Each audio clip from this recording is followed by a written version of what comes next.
Pour la fondation d'aujourd'hui, la première chose que j'ai faite a été d'appliquer d'abord l'hydratant. J'ai vraiment travaillé, la première chose que j'ai faite est d'appliquer d'abord l'hydratant. Cela a bien pénétré la peau, puis j'ai appliqué la fondation. Ensuite, je voulais appliquer du baume à lèvres que je vais laisser pendant quelques minutes pour qu'elle soit bien hydratée, quand j'appliquerai le rouge à lèvres à la fin sans avoir à m'en inquiéter. Pour les sourcils, j'utilise un bâton de colle Pritt. Appliquez plusieurs couches si vous avez des sourcils épais. Pendant le séchage, j'applique une base pour les yeux. Passez vos doigts sur les sourcils pour aplatir les poils rebelles. Quelques couches peuvent être nécessaires pour un résultat complètement lisse. Je n'ai pas réussi à l'obtenir complètement plat non plus, mais c'était le mieux que je pouvais faire. Donc, une fois que la colle a séché, j'ai continué et appliqué un peu de fond de teint par-dessus pour savoir où je devrais couvrir un peu plus. J'ai appliqué du fond de teint, puis je suis passée par-dessus avec de la poudre.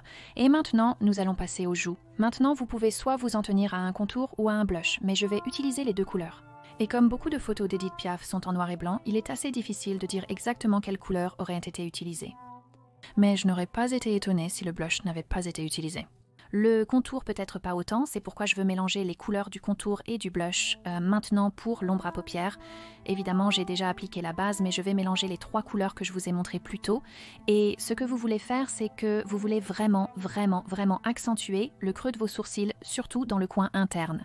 Donc essayez de tirer cette couleur vers le début des sourcils, amenez-la en bas et autour jusqu'au tout bas de votre coin externe. Et toute l'idée de ce look est que vous essayez d'accentuer un regard assez triste, parce qu'Edith Piaf avait un regard très triste. La vie de cette personne était assez tragique, ce qui explique probablement son apparence. C'est le look qu'elle arbore, que nous essayons de reproduire, donc surtout dans le coin interne. Ici, essayez de superposer cette couleur avec plus de gris et moins de brun pour créer une ombre plus réaliste et moins un effet de fard à paupières. Pour l'eyeliner, gardez-le près de la ligne des cils, surtout sur le coin interne. Si vous l'épaississez légèrement, cela exagérera l'air triste. Maintenant, en dessinant les sourcils, je pense que c'est la partie qui va paniquer beaucoup de gens, mais c'est très facile à faire si vous faites d'abord quelques points. La première chose que vous pouvez faire est d'utiliser un eyeliner blanc si vous le souhaitez. De cette façon, il est un peu plus facile à enlever ou quelque chose qui est plus proche de votre propre teint. Appliquez quelques points et suivez la ligne jusqu'à ce qu'elle soit bien nette. Essayez de ne pas trop les courber, ils doivent être assez plats. Mais encore une fois, les sourcils d'Edith Piaf ont un peu changé, surtout avec le temps. Si vous regardez des photos de ses premières années et de ses dernières années, il y a quelques petites différences, donc ne vous inquiétez pas si ce n'est pas complètement parfait. Maintenant pour les lèvres, l'essentiel est que sur le coin extérieur des lèvres, vous voulez dépasser le trait et étirer un peu plus la couleur. Donc vous allez dépasser le contour, mais nous n'aurons pas de courbes abruptes, ce seront des courbes très douces. Dessinez ensuite à l'intérieur du contour de la lèvre inférieure. Le haut concerne le dessin au-dessus du contour de la lèvre supérieure. Pour la lèvre inférieure, essayez de garder le dessin à l'intérieur du contour. Gardez-le très proche d'une lèvre de poupée chinoise en essayant d'être le plus soigné possible.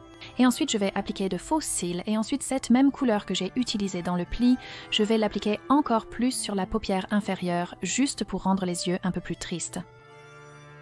Ensuite, il suffit de porter des vêtements noirs avec un peu de dentelle pour compléter le look.